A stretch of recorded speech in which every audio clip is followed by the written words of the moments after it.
رسول الله یا حبیب الله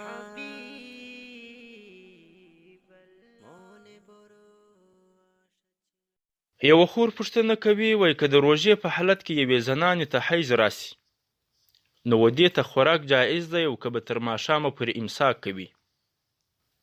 او که چیرې د روژې په حالت کې د ورځې په جریان کې یوه ښځه د حیض څخه پاکه سي نو خوراک ورته جایز دی او که به تر ماښامه پورې امساک کوي.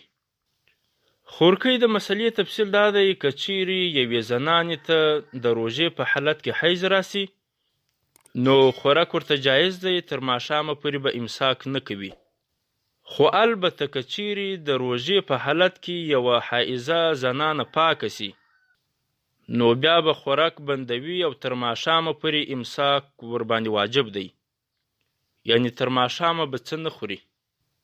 خو البته په دغه دواړو صورتو کې د دغه ورځې قضا ورباندې لازم ده. رد المحتار اول ټوکه و صفحه 288 همداراز فتاوای هادیه 4 صفحه